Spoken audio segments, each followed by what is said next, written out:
બોલો સત્ય ગુરુ મહારાજની જય, સતગુરુ ભીમરામ મહારાજની જય, નિરાંત મહારાજની જય, પધારેલા હરિગુરુ સંતની જય। અત્યાર સુધીમાં ઘણા સંતો ઘણી બધી વ્યાખ્યા કરી જ્ઞાન વિશે। હવે હું તો હું બોલું, આમાં થોડુંક બોલું કઈ, પણ આમાં મારું કાંઈ છે નહીં, કારણ કે જે બોલે છે ને એ આ ભીમ સાહેબ બોલે છે ને ભીમ સાહેબ સાંભળે છે, કારણ કે આમાં મારું કાંઈ છે નહીં, કારણ કે કાંઈ બોલવામાં ભૂલચૂક થાય તો બાળક સમજીને માફ કરજો। હે જેની જ સ્વરૂપને જાણ્યા વિના અને પામ્યો દુઃખ અનંત, સમજાવ્યું તે શરણે નમો અને સતગુરુ શ્રી ભગવાન। તો શું કીધું? તો કે નિજ સ્વરૂપને જાણ્યા વિના પામ્યો દુઃખ અનંત। કયા દુઃખની વાત કરી? તો કે આપણને કયું દુઃખ છે? મોટામાં મોટું દુઃખ કયું? તો કે જન્મવાનું ને મરવાનું। આપણને નથી ખબર ને ત્યાં સુધી આપણને એવું થાય કે જન્મ વિશેને આપણે મરીએ છીએ, એ મોટામાં મોટું દુઃખ છે અને મોટામાં મોટી ભ્રાંતિ છે, જીવદશા। તો એ કોણ મટાડે? તો કે જે સમજાવ્યું તે શરણે નમો ને સદગુરુ શ્રી ભગવાન। સદગુરુ મહારાજ આપણને સમજણ આપે છે અને એ જ આપણા ભગવાન છે। પછી એને ભગવાન કહો કે ગુરુ કહો, એક જ છે, ત્યાં પછી જુદો રહેતો નથી, કારણ કે દેહથી જોવો ને તો ઘાટ દેખાય અને ઘાટે કરીને બધાય જુદા છે, પણ પરમાત્મા તો અઘાટ છે, પરમાત્માનો ઘાટ નથી, એ તો અરૂપ છે। એટલે સતગુરુ મહારાજ, મારા સતગુરુ ભીમરામ મહારાજે આ અજ્ઞાની ક્યાંય અજ્ઞાન રૂપી અંધારામાં ભટકતી હતી અને જ્ઞાન રૂપી પ્રકાશમાં લાવીને ઊભી કરી દીધી। એ સતગુરુ ભીમ સાહેબનો આ પ્રતાપ છે। એના વિશે તો આપણે શું બોલવા જઈને તો શબ્દ ઓછા પડે છે, કારણ કે સતગુરુને માની ઉપમા આપી છે। કારણ કે માની ઉપમા કેમ આપી? તો કે આપણો 2 વખત જન્મ થાય છે, એક વખત માની કુખથી અને બીજો સતગુરુના મુખથી। માની કુખથી આ દેહનો જન્મ થાય છે અને સતગુરુના મુખથી આ જ્ઞાનથી જન્મ થાય છે। જ્ઞાન કયું? તો કે હું કોણ અને પરમાત્મા કોણ એ આપણને ખબર નહોતી। સતગુરુએ એ ઓળખાણ કરાવી કે તું પરમાત્માને ખોલવા વાળો તું પોતે જ છો, તારા સિવાય બીજો કોઈ નથી।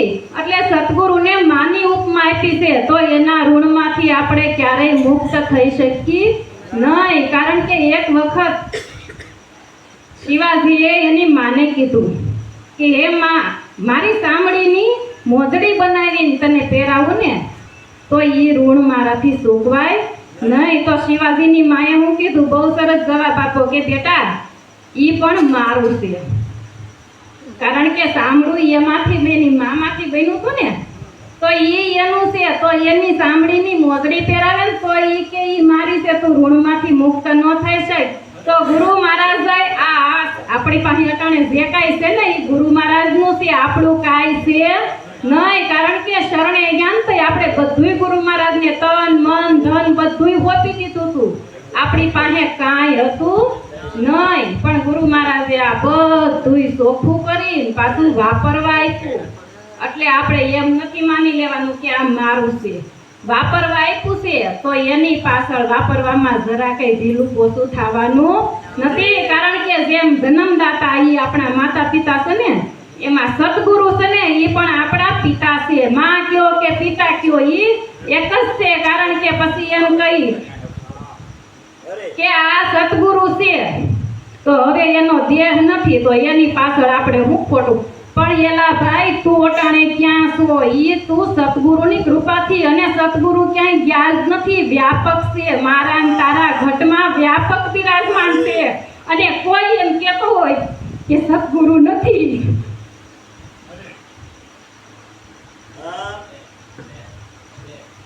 એટલે કીધું કે સતગુરુ મહારાજ તો વ્યાપક છે અને એ મારા ને તમારા ઘટમાં વ્યાપક બિરાજમાન છે। અને એ સતગુરુના ઋણમાંથી તમે ક્યારેય મુક્ત થઈ શકતા નથી.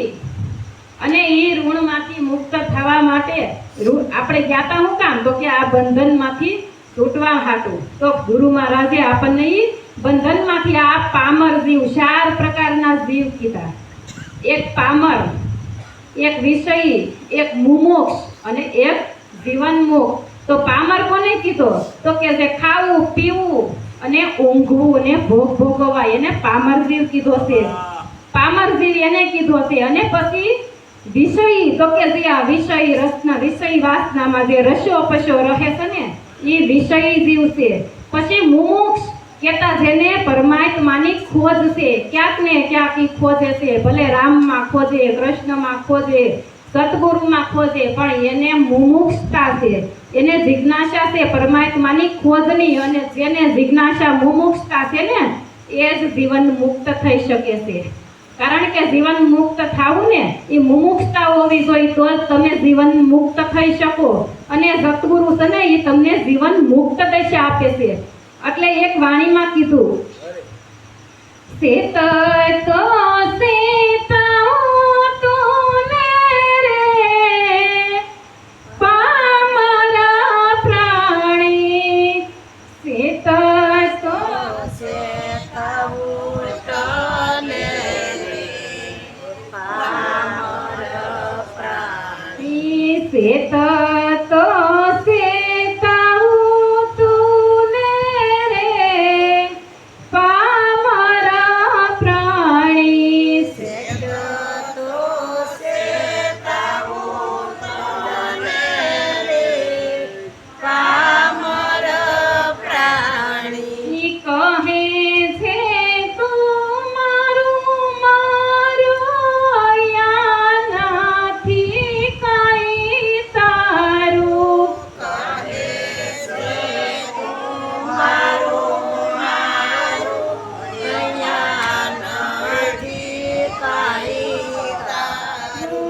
અંત સમયે ઋષિ ન્યારું રે પામરા પ્રાણી, અંત સમયે ન્યારું રે પામર પ્રાણી. સતગુરુ મહારાજ કહે છે તું શેત ને તો તને શેતાવું છું. એ પામર પ્રાણી તું શેતી જા, તું શેતતો જ નથી. અને તું કહે છે મારું મારું, પણ અહીંયા તારું કાંઈ નથી. તારું આમાં છે હું? તું ભેગું લઈને આવ્યો તો હું અને લઈને જવાનો છો હું. કારણ કે કાંઈ લઈને આવ્યા નથી ને કાંઈ લઈને જવાના નથી. કારણ કે આ તો ત્રિગુણી માયા છે. અને આ બધી માયા છે ને એ નાશવાન છે. અને એમાં તારું કાંઈ છે નહીં. કારણ કે પેલા કોઈનું હતું, પાછા કોઈનું હશે ને પાછા કોઈનું રહેવાનું છે. તારું આમાં કાંઈ છે નહીં.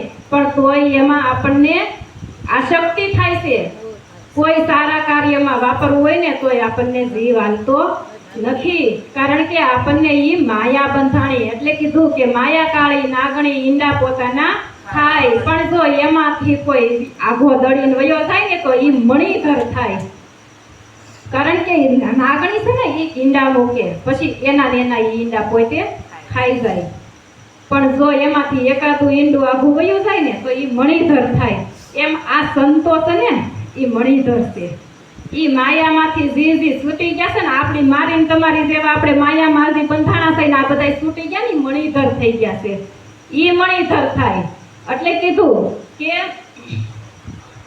માખીએ મધ ભેળું કીધું નો ખાધું નો ખાવા દીધું, માખીએ મધ ભેળું કીધું ન ખાધું ન ખાવા દીધું. લૂંટનારે લૂંટી લીધું રે પામર પ્રાણી, લૂંટનારે લૂંટી લીધું રે પામર પ્રાણી. માખીએ મધ ભેળું કીધું નો ખાધું નો ખાવા દીધું. લૂંટનારે લૂંટી લીધું પામર પ્રાણી. તો કે જન્માન ન્યાથી બધું મારું મારું મારું કરીને બધું ભેગું જ કરતા હતા. કોઈ દી વાપર્યું નહીં, વાપરવા દીધું નહીં. અને પછી લૂંટનારે, કારણ કે માખી એમ જ ભેળું કીધું, ખાધું નહીં, ખાવા દીધું નહીં. પછી અંત સમય ઘડી અંત આવી ગઈ, બધું પડ્યું વયો ગયો.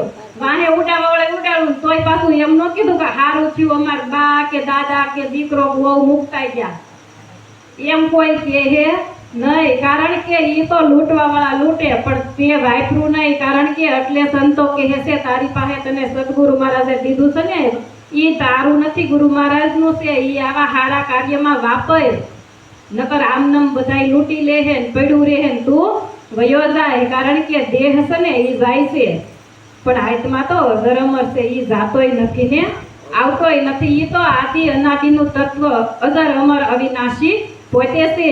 એટલે ગુરુ મહારાજે કીધું કે હળિયું કાઢે હરી નહીં મળે, મેલી તે દોટા દોટ. હરી વસે તારા હાટમાં, એને પાછો વળીને ગોઈ. આપણે બાર બાર ભટકીએ છીએ, પણ કોઈથી અંતર્મુખ આપણી દ્રષ્ટિ થતી નથી. આપણી દ્રષ્ટિ બહારમુખ છે. સંતો કહે છે દ્રષ્ટિને અંતર્મુખ કરો ને તો પોતાનું સ્વરૂપની ઓળખાણ થાય. કારણ કે બાર બાર જાહો ને તો ઘાટ દેખાહે, પરમાત્માના દર્શન ક્યારેય થાહે નહીં. પણ જો હાલતો ચાલતો બોલતો ખાતો પીતો પરમાત્મા પ્રગટ જોવો હોય ને તો આમાં ઘટમાં, અને ખાલી ઘટમાં જો તોય ઠેરાય એવો નથી. બહાર ભીતર એક નિરંતર, નહીં કોઈ જંતર નહીં કોઈ મંતર, બસ એક નિરંતર છે. ન્યા કોઈ જંતરય નથી ને મંતરય નથી, ન્યા કોઈ ધ્યાનય નથી ને જ્ઞાનય નથી. કારણ કે એક જ નિરંતર છે. ન્યા પછી વાણી વિરામ પામે છે. ઘટમાં જોવો ને તો પટમાં દેખાહે, નકર ઘટમાં નહીં દેખાય તો મારા વાલા પટમાં ગણપતિએ જાહો તોય ભલે, રામે જાહો તોય ભલે, કૃષ્ણએ જાહો તોય ભલે, ભગવાન નહીં દેખાય. ઘાટ જ દેખાહે. અને ઘાટ ઈ માયા છે, મોટામાં મોટી માયા કાયા છે. કાયા છે ને ઈ મોટામાં મોટી માયા છે, અને ઘાટ છે ને ઈ જ માયા છે. તો ઘાટ દેખાહે, પરમાત્માના દર્શન કોઈથી થાહે નહીં. પણ જો આવા જાગતા સંત મહાપુરુષના શરણે જાવ ને તો ઈ જગાડી દેહે. ક્યાં જાગવાનું છે? તો કે આપણને એમ થતું હોય કે આપણે રાતે હુઈ જાય અને સવારે જાગી જાય, તો ઈ તો આ તનની નિંદર છે. તનની નિંદર પાકે છે, પણ મનની નિંદર, મોહ નિંદ્રા પાકતી નથી. સંતો મહાપુરુષો આ મોહ નિંદ્રામાંથી જગાડે છે.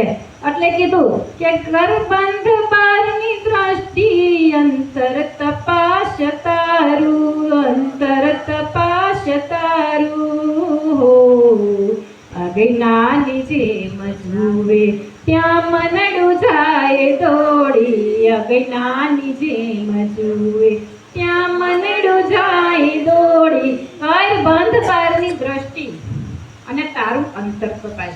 કારણ કે ગુરુ મહારાજના શરણે ગયા ને તો ગુરુ મહારાજે એમ નથી કીધું કે તું રામને ઓળખ, તું કૃષ્ણને ઓળખ, તું મને ઓળખ, એમ નથી કીધું. તું તને ઓળખ.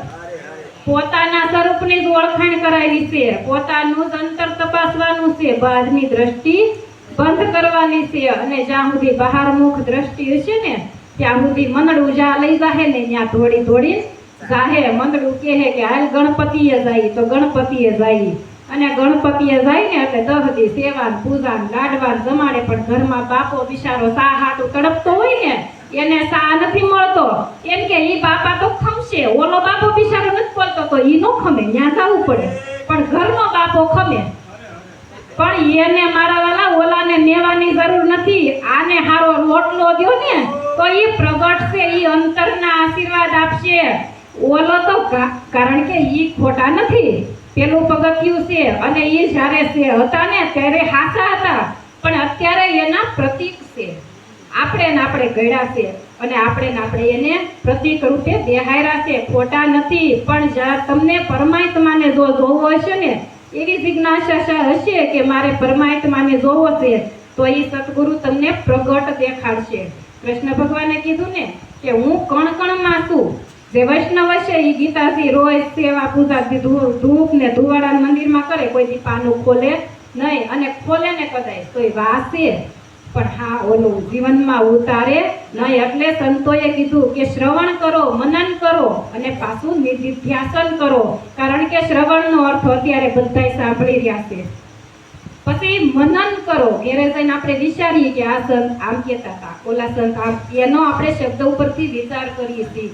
એટલે મનન કરો અને પાછું શ્રવણ મનન કરીશી, પણ નિધિધ્યાસન કોઈ કરતું નથી. એને જીવનમાં ઉતારો, એ નિધિધ્યાસન થયું, એને જીવનમાં ઉતારવાનું છે, પણ આપણે ઉતારતા નથી. એટલે કીધું કે રામ રસ એ સોહે મેરે ભાઈ, જો કોઈ પીવે અમર હો જાય. એ કરતી જબ ઘટમાં સંસરે, તો અમર લોક લે જાય. રામ રસ એ સોહે મેરે ભાઈ, જો કોઈ પીવે અમર હો જાય. તો આ કાયા કોઈની અમર નથી, પણ અમર કયું તત્વ છે કે તારું પોતાનું નિજ સ્વરૂપ છે ને, એ અમર છે. એટલે એ ગુરુ મહારાજે ઓળખાવી દીધું ને, તું અમર થઈ ગયો. અને એક રતી તો ઘટમાં અમર કઈ થાય કે ઈ એક રતી તો ઘટમાં, રતી કેતા સમજણ. સમજણ છે ને, ઈ એક રતી છે. જીવનમાં થોડીક સમજણ ઉતરી જાય ને તો જ આ જ્ઞાન પ્રાપ્ત થાય, કારણ કે સમજણ જ જરૂરી છે. આપણે ગમે એટલા સત્સંગમાં દોડીએ, જઈએ, બેહીએ, સાંભળીએ, પણ જો સમજણ ન હોય તો એ બધુંય નકામું છે, બધુંય વ્યર્થ છે. કારણ કે બધાય કર્મકાંડ કરે અને બધાય બધુંય કરે, પણ જો એનામાં સમજણ ન હોય ને તો એ બધુંય નકામું છે. એટલે નરસિંહ મહેતાએ કીધું ને કે જ્યાં લગી આત્મતત્વ સીનો નહીં, ત્યાં લગી સર્વે સાધના દુઃખી. ઘણાય કર્મકાંડ કર્યા, પણ પોતાના સ્વરૂપને નથી જાણ્યું ને ત્યાં સુધી નકામું. અને જેણે જેના સ્વરૂપને જાણ્યું ને, આ બધા હાસા મોતી છે, હાસા હીરા. અને આ સ્વાતિના નક્ષત્ર છે. એટલે એક કડી બોલી અને પછી વાણીને વિરામ આપું. એટલે તોરલે કીધું કે સ્વાતિ નમે હુલિયા વરસાય, એના હાસા મોતીડા રે થાય. ફૂટે ઈ તો ફટક્યા કેવાય, ખરાની તો ખરેખરું થાય. આ સ્વાતિના નક્ષત્ર છે. આ સ્વાતિ નક્ષત્ર એના મુખમાંથી જે આ શબ્દ નીકળે ને, એ હાસા મોતી. પણ જો એ સીપ નામની માછલી, જે સીપ કેતા, સીપ નામની માછલી ઈ શબ્દ પકડી લે ને તો ઈ હાસો ને પાછું ઈ મોઢું બંધ કરીને તળિયે વહી જાય તો એનું હાસું મોતી પાકે. અને મારી જેવા મોઢું ઉકાળી નાખે ને ઈ ફટક્યા થઈ જાય અને એ ખરાની ખબરે થાય. જો આવો કયક એવો કપરો સમય આવે ને તો ઈ બાપાના ભલે 50 શિષ્ય હોય કે 55 હોય, પણ તો ઈ ખરે ખતર્યું થાય કે આમાં કેટલા મણિધર છે ને કેટલા ડેંડા છે. મણિધર હાસા હોય ને એ કોઈથી ડગે નહીં, અને ડેંડા મારી જેવા હોય ને ભાગી જાય. અને ખરે ખબરું થાય, ફટક્યા હોય ને ફૂટી જાય. પણ એ હાસા મોતી, આ હાસા મોતીડા છે. અને આજ નક્ષત્રના આ મણિધર, આ હાસા મોતી પાકે. આજ નક્ષત્ર કીધા, ઓલા નક્ષત્રની ક્યાંય વાત કરી નથી. એટલું બોલી, મારી વાણીમાં કઈ ભૂલચૂક થઈ હોય તો માફ કરજો. એટલું બોલી મારી વાણીને વિરામ આપું. બોલો સત્ય ગુરુ મહારાજની જય.